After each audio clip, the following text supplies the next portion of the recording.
How you doing? Professor Hiccup here.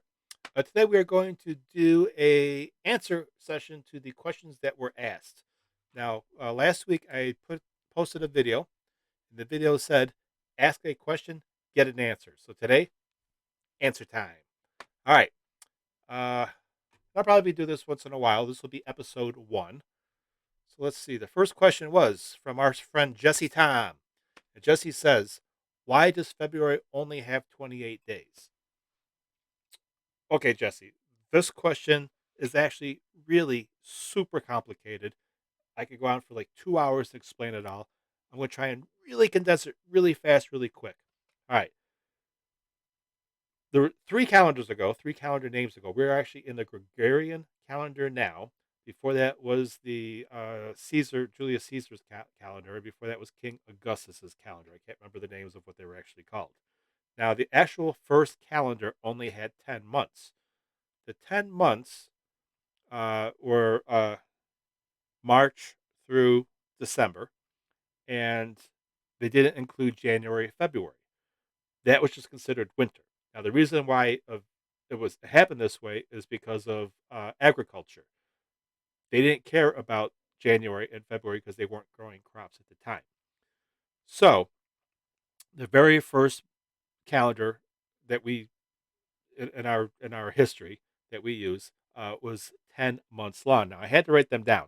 Now, the original 10 months were Martius, Aprilis, Maius, Junus, Quintilis, Sextilis, September, October, November, December. Those are the original 10 months. Now, the first 4 months, Martius, Aprilis, Maius, and Junus, were named after deities or Greek gods or goddesses. Now, the next 6 months, Quintilis, 5, Sextilis, 6, September, 7, October, 8, November, 9, December, 10. From Quintilis to December, the first portion of that month's name was the Latin word for 5 through 10. So those 6 months were named after just the numbers of the month. Well, then along comes uh, Caesar, and Caesar's math people at that time figured out there's actually 355 days in the lunar cycle. So they developed 12 months, and Julius wanted a month named after himself. That's where July came from. And before that, King, or maybe he was emperor, but Augustus wanted a month named after him. So that was August. Um, so that's where they got those 2 extra months from now. Now, those 2 months filled in for Quintilis and Sextilis, I believe. July and August. Yeah, Quintilis was July and Sextilis was August. So they threw those in there and they created the 12 months. Now, this was 355 days that those were running. And back then, they considered even numbers unlucky. So all those months, the 12 months that they created, were either 29 or 31 days. Well, later on in Julius Caesar's reign, they realized that the rotation of the Earth actually takes 365 days, not 355 days, and the lunar cycle is actually 30 days. I'm sorry, is actually 29.5 days, not 30 days. So they have to redo the math, and when they redo the math, some of the months get 30 up from 29. Other ones stay at 31, and they just actually had days missing, and February became 28 days. Now, I know it's not very informative, but that's the general idea. So hopefully that helps a little bit. Like I said, it's a very complicated answer, believe it or not. All right, next question is, excuse me, from Caitlin Awesome. Caitlin says, what or who got you into reaction videos? Good question. I've been doing various types of videos since the 80s. I used to do this thing called Moron Movies, which I stole the name from a guy who used to do them in the 70s, which are basically just short videos that are really stupid. Now, more recently, there's been Vine videos and there's been TikTok videos. We were actually doing those back in the 80s. except we didn't have the internet to post them. So we would show them to friends and family and whatnot. And when the internet came around, I actually created a website called the Moron Movies. It's Moron, movies.com. And we posted all our videos there. Well, life went on, and I forgot about the site and lost the site, wasn't paying on it. And then all the our videos got destroyed. Well, then YouTube came around in the internet, and I started working with some groups, and we started working in troops, groups making comedy videos. We actually did quite well. But the two guys who owned those two comedy groups that we did, both went on in life to do other jobs and whatnot and go to interviews and whatnot. And they had to delete all the content because the stuff we did was kind of PG-13 back then. We didn't hold back on the language, and some of the topics we had were a little bit scary and whatnot. And then YouTube wasn't the way it is now, where everything's guarded. Uh, the stuff that we did was like I said, definitely PG-13, so the people didn't want people when they went for interviews looking them up online and seeing this stuff and not giving them jobs because of it. Um, so then I did a few of my own things. I actually have a few of those actually on this channel. I think they're in the random section or another section here, and that's stuff I did years ago. And I want to do more of that. I want to do more comedy, but I was watching a lot of people online do reaction videos. I was watching Modern Renaissance Man, uh, Jamel, aka Jamal. Then I started watching Rome Life, and I started watching Jesse Tom. Now I started watching these people. There was a bunch of others too, but those were the four main ones. Jesse Tom was doing something that I wanted to do, where he was doing reactions, but he was also doing comedy, mixing up the videos. That's what I was striving for. So seeing Jesse do that, I was like, "Oh, I'd love to do something like that, but I don't want to be a copycat." And I was talking to a friend who says, "Well, why don't you do something like where you explain videos?" And that's where the whole idea came up with Professor Hiccup. So that's what I started doing. And people who are on YouTube who do reaction videos, or not do reaction videos, but watch them, they want people to watch stuff they know, not what I know. And they want us to react to their stuff that they like. So I started doing that more than my classes. But I'm going to try and make a equal amount of both, and hopefully I'll start making some comedy videos down the line too. I'm trying to find a group of two or three other people to get together to actually make those type of videos with. If not, I'm just going to have to figure out how to do that on my own. So my main inspiration for doing it, um, for telling me to do it, was actually Modern Renaissance Man, that's his channel, who basically just said, "You can do it, just go do it," basically, and enjoy it, and don't expect to get lots of people. It took him a long time to get up there. And then I saw Jesse's stuff and Jesse Tom, and his stuff is, like I said, what really truly inspired me. I was like, that's what I want to do: comedy and videos, and that's how that goes. That's that story. All right, next one is from Jin Idol. Jen Idol says, "Tell us about your favorite dishes and alcohol drinks, and where are you going to hang a silver button in the nearest future?" All right, Jen.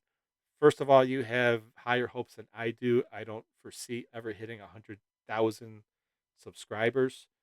In 5 years from now, if I could have 20,000 subscribers, I'd be happy. But if by chance I ever got to that point, I am going to, in about 2 or 3 weeks, I'm going to be changing my studio, and I'm going to hopefully have room behind me to put up some posters, put some things on the shelf, and maybe even have a wall space to put a plaque like that. Okay, tell us about your favorite dishes and alcohol drinks. Uh, I don't have a favorite dish. I will eat any food, any place, anytime. Even when I go to a restaurant, if it's a restaurant I've been to, I will order something totally different from what I ordered last time. I've eaten everything from chocolate covered ants to cow tongue to uh, calamari to uh, anything you can name. I've had. I'll eat pretty much any type of meat. I'll eat any type of fruit or vegetable. I've eaten that. I've eaten that Chinese one that smells really, really bad. I can't remember the name of it. Any type of cheese. I don't care what it is. I'll eat anything, except I will not eat anything that has olives in it. I absolutely hate olives. which is funny because when I cook, I only use olive oil, but I hate olives. I mean, if someone makes a macaroni salad or a potato salad or an egg salad, and it's got little pieces of olives in there chopped up, I will taste the smallest one, and it could make me sick. I absolutely hate olives. Favorite alcohol drinks? Well, I don't drink often, but when I do, my go-to is usually Dr. McKillicuddy's vanilla. That's my absolute favorite drink because if I mix it with orange juice, it tastes like an orange creamsicle. If I mix it with cranberry juice, it tastes like strawberry cheesecake, believe it or not. If I mix it with Coke or Coca Cola or root beer, it tastes like a root beer float or a Coke float. It's just like anything you can think of vanilla. It's got a strong vanilla taste, so you can make really nice drinks out of that. There's other things. I do like Captain Morgan rum. I have rum and Coke with lime as one of my favorites. But the Dr. McKellicuddy vanilla is my go-to. Okay. Next one is Callie DeVilia. Hope I said that right. Callie came here because of Jesse Tom. Thank you for that. Um, she says, is a zebra white with black stripes or black with white stripes? Okay, this is another question that is controversial. People will argue this back and forth. Even if you try and look it up online, there's going to be different answers, different places. None of that matters except for my answer. You ready? Okay. Think about this the way I'm going to describe it. A zebra's fur is, I'm sorry, excuse me, a zebra's skin is black. How do I know this? I've never touched a zebra before. Because a zebra's nose is black and a zebra doesn't have much hair on its nose. So the skin is black, which produces black fur. Okay. Now,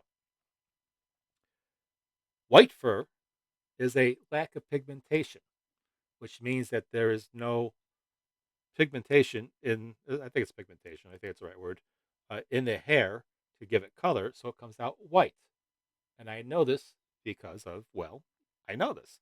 So the white fur on a zebra lacks pigmentation, and the black fur is the regular color of the fur, which hence makes it black with white stripes. What do you think? Let me know. All right.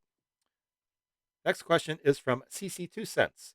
CC says, what keeps you motivated? CC, good question. I think what keeps me motivated for doing this, maybe, not sure if that's your exact answer or question, but if it's YouTube, what keeps me motivated is community. Um, I love talking to people, sharing ideas, exchanging thoughts. I just I love the concept of YouTube itself. Now, the actual motivation of sitting down and making videos, I don't always have that, and I had to be honest with that. It's kind of hard for me sometimes, just for the fact that for a while there, every third video I was doing was getting blocked, and I was getting negative responses here and there. The negative responses at first, being brand new to this, kind of brought me down quick, but I realized I'd only have one negative response and 35 positive responses. So I've learned to ignore those. Sometimes I respond to them, sometimes I don't. But as far as the actual true motivation, like I said, it's definitely community. I love exchanging ideas, and I love this new finding stuff I don't know yet. But I also love explaining music and movies and stuff like that that I do know. I love sharing my knowledge, but I also love learning new knowledge too. So that's what keeps me motivated for YouTube. As far as motivated in my regular life, to be honest with you, right now I'm not very motivated at all. I lost my job in November, and I'm very happy about that. And I'm just relaxing and doing what I can do to uh, enjoy myself before I need to go back to work, which hopefully, or not hopefully, but will probably be sometime in April or May. So yeah, motivation for YouTube. I explained motivation for life. Not a lot of motivation right now. I'm just trying to ride out the virus and take care of friends and family and do what I got to do. All right. So the last right up there is actually someone asking me to react to somebody else, so that's not a question. So that's the end of this quick session. This was questions and answers, episode 1. Episode 2 will probably come up in about a month. For right now, that's a wrap.